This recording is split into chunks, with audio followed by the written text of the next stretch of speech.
Hello folks, it's the Anonymous Patriot back with another World of Tanks video for you. Sometimes being a TOG driver is a thankless job. Besides the fact that TOG is almost always the most undersupported heavy tank in World of Tanks, there is no shortage of people who line up to tell you how to play a TOG, which would be fine if they knew what the hell they were talking about. 95% of them don't, because a great deal of them don't even own a TOG. So it makes me wonder what qualifies them to be able to give a TOG driver any advice whatsoever. I know they aren't speaking from historical precedents simply because TOG never saw any combat in World War II, as by the time it was ready for trials, tank design had already exceeded it and it was obsolete.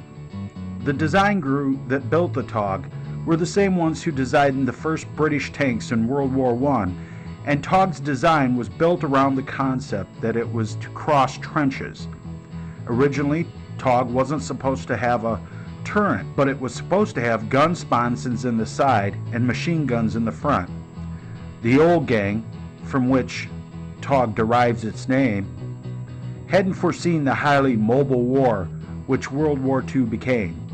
A turret was added later, and TOG was given the 17-pounder anti-tank gun. So, having not seen combat, there is really no historical precedent to support anyone saying that TOG should or should not be doing in World of Tanks. It's really left up to that particular TOG driver and how they wish to play it. They will soon find out what works and what doesn't depending on which map they are playing. Some maps, such as city maps like Himmelsdorf, TOG may well do very well rolling forward and assaulting enemy positions. Other maps that are wide open, TOG may be better to stay behind at base to defend, taking up a position of fire support to snipe enemy tanks from a distance.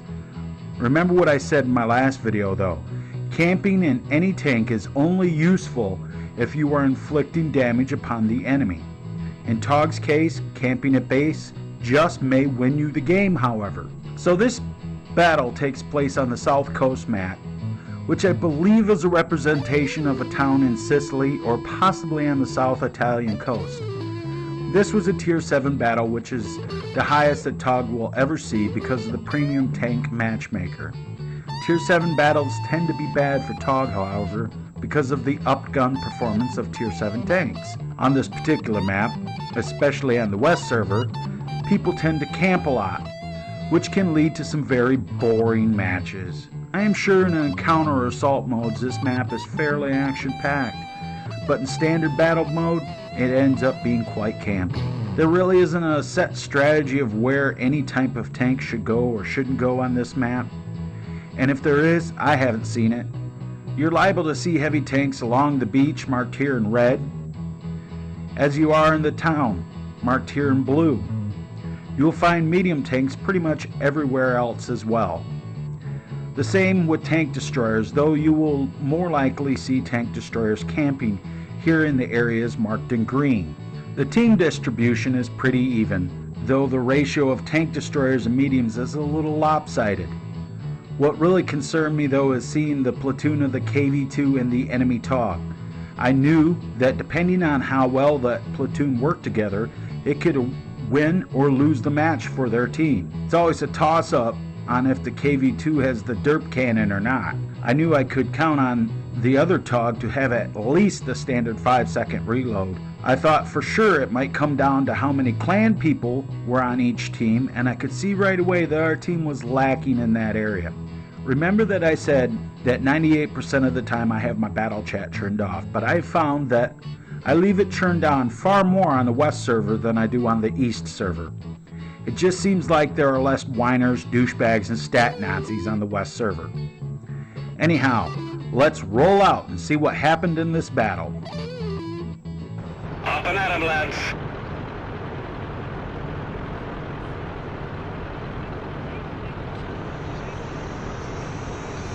Well, I kind of was deciding what I want to do. A lot of times I go down the beach or up the back road on this map.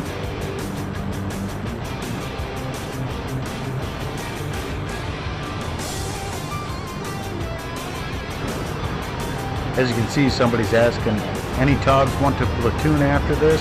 The other Tog driver's like, I'm already platooning with somebody. Oh, there's a nice view of a bush. I thought about leaving out, but I had so much lag on the battle, I just said, well, you know, I'm going to kind of camp. Oh, look, it's a VK30-1D. I'm trying to get a shot on him. Oh, there he is. He's fighting the Chappie. 284 hit points. Ooh. And somebody killed him. Probably the Chappie. No, it was the Stug. And I went to try to get a shot on the, down on the beach at the T-34 one down there. And there's a KV-1S. Everybody's on the beach, so you know, I was gonna go down there, and I thought, yeah, you know, I better stay at the base because of Tog's very slow speed. It is transmission challenged after all. I thought about it and I said, you know, maybe I just better stay at base. At this point, it's only 1-to-1 in the battle, so it's nothing serious just yet. And they're fighting it out down on the beach. A couple things popped up on my radar. If you look down the right hand corner on the map, you'll see that, but what it is the KV-2, and oh look, it's the other Tog. The other Tog just took a big hit. We had a couple of heavies camping down there. I thought maybe I could get some shots on the other Tog. It's always good for the... Oh, there he is. And I don't know what happened there. I don't know if I hit him or not, but he disappeared off the radar. And I knew somebody would spot him because there's a couple of tanks close, so I just waited. Oh, there he is. Got him. Couldn't figure out why that one didn't go through, but there's a rock right there, so I took a shot at him. Missed him on that one. Got him to 232 on that shot. And then he just got ripped up by artillery, and I believe the T-29 gets the last shot on him. No, the GW Panther took him. And at the same time, he destroyed our T-1 Heavy. Okay, well, the other Tog's out of action. I go on down over here because I see this Tiger P over here, and I decide, well, maybe I can get some shots, but looking at the map, I see he's down on the beach and don't really have any shots. So I figure I'll just hang out at base. At this time, the score is 7-5. Still nothing to worry about. Thought about moving in, moving forward or moving in, because, you know, there's a little more chance of me getting to their base. At this time, the score is 9-5, and it's looking real good for us. I'm thinking, oh well, they got a couple of oh, I got spotted. Time to move. They still got artillery. They got a GW Panther, and it's time to move. Oh, our SU-100Y took a hit. I was trying to get hits on that Tiger P, couldn't do it. The only other thing on my radar is that medium tank, was that medium tank up there on the hill. Nothing I could see. There he pops up again. And I decided I'm going to take some shots on him, see if I can get him. Oh, look. One hit. Boom! Oh, I guess that hurt. One more. Boom! Got you again. Oh, boy. Got him again. Oh, boy, that was 128 points on one shot. There's another one, just as much. Oh, that one didn't penetrate. That might come back to haunt me later. I don't know. That's kind of scary. Right now it's 11-6, and everything looks like it's going pretty good. We had somebody on there on the enemy base, but that heavy's getting tore up by somebody down there. Oh, that was that 30-2D. He got him.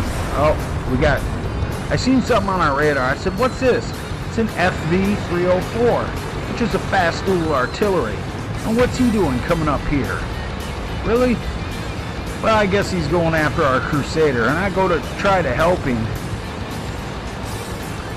Of course, you know, it takes as long as it takes with Todd, but he's getting spotted for the GW Panther.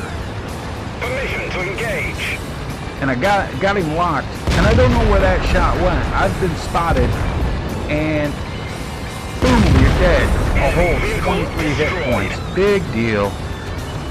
Now looking at the team scores, it's 12-10. They're making a comeback. I was getting a little bit worried.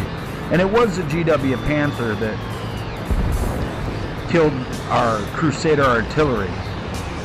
Getting a little worried about this guy, Timber Pup. He's got 1 kill, and his buddy in the VK's got 3 kills. The only things left is one of our artilleries and 2 tank destroyers, an AT-7 and an SU-100Y. And they're both down there at the enemy base. One of them's capturing the enemy base right now. Not sure which one. Can't see it. Figured, well, I'm gonna hide in a bush. Big bush equals sneaky hidden Tog. Hide right here in this bush and camp the base, because I know eventually they'll be coming, because now it's 12-11. We've got 2 tank destroyers down on their base, and they're racking up cap points. There's the M41 HMC. He's sitting over there. I don't know what he's doing. He's hiding, or trying to. I don't know if he's hiding as good as Tog is, though. Haha. It's 13-11 now. We've got somebody got another kill. Now it's 13-12. The SU-100Y is gone, and there's that Timber Pup guy in his comment. He's got 2 kills, and the VK30-D's got 3 kills. They're the only ones left on their team. The only ones left for us is an AT-7, me, and our artillery. As you can see, I still got all of my hit points, full 1,400 hit points. And I thought about going off across the field, but then I'd leave the base open. I didn't want to leave the base open at this point in the battle, because obviously it's not a good idea. They're going after that poor AT-7. He's getting ripped up, and there's nothing I can do for him. And there he goes. He's dead. That's that Timber Pup guy. He's going to be coming.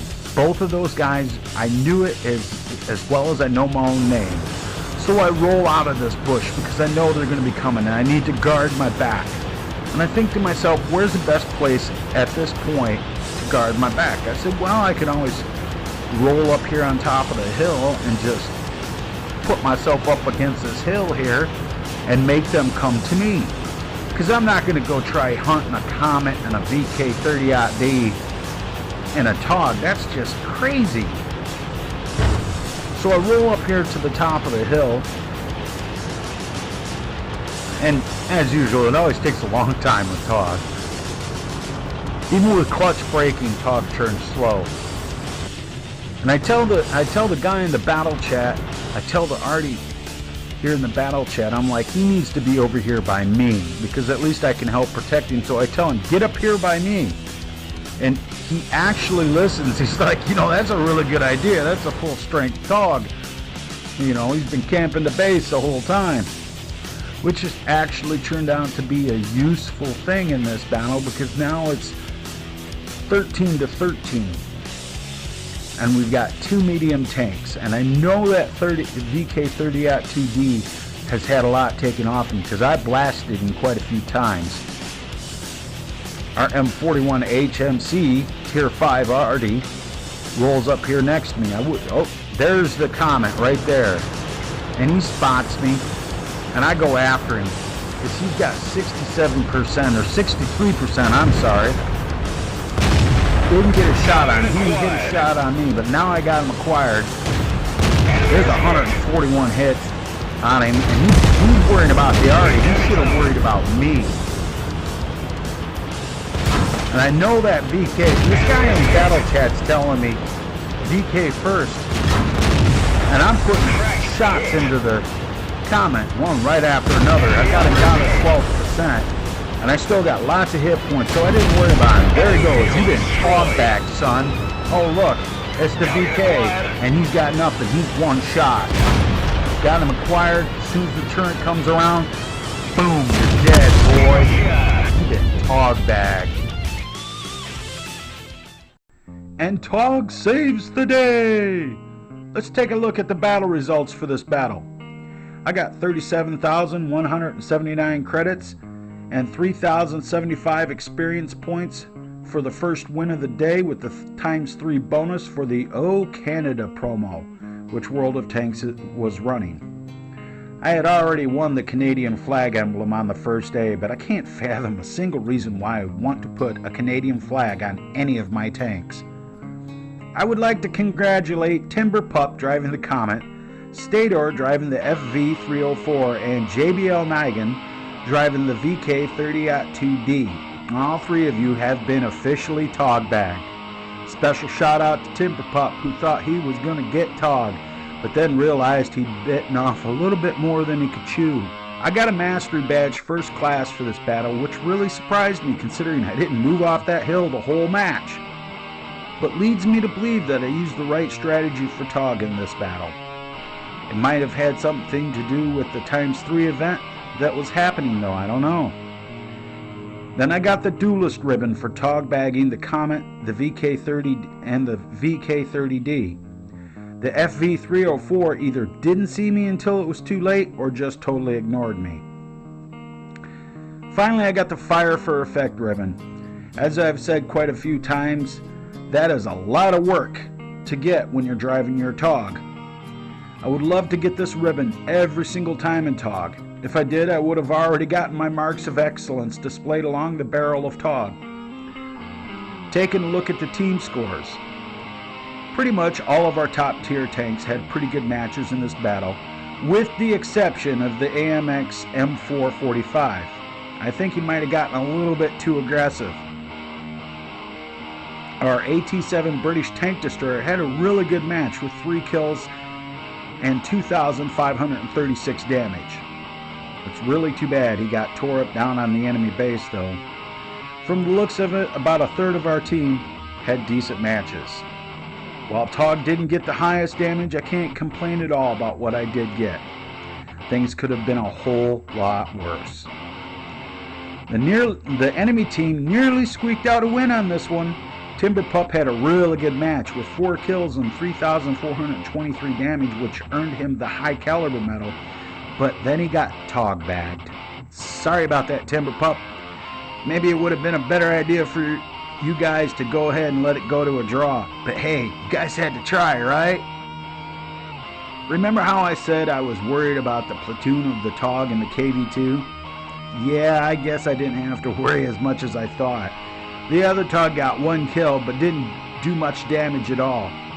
The KV-2 did even less. I could say they were pretty much fails between the two of them, but seriously, I wish all other Tog drivers would do this sort of thing. I would get my mark of excellence a lot sooner. Now with the detailed report. I fired 22 shots, 16 of which made hits, but only 15 were penetrations. I did 1,956 damage. 1,149 was from a distance more than 300 meters.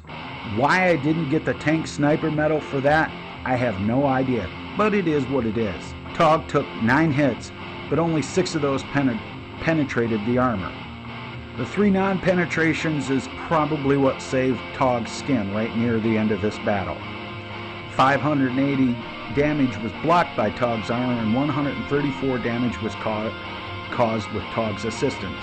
I got 37,179 credits, and after a repair cost of 3,281, I ended up with 33,989 credits. With the ×3 bonus, I got 3,382 experience points in this battle, which happened on March 22nd, 2015 at 6:15 p.m. on the North American West server.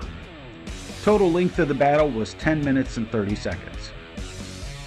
Well, this has been the Anonymous Patriot with another installment in my World of Tanks video series. Remember to give the video a like and a share, as it helps out the channel a lot. And remember, stay safe out there, tankers. Talk to you later.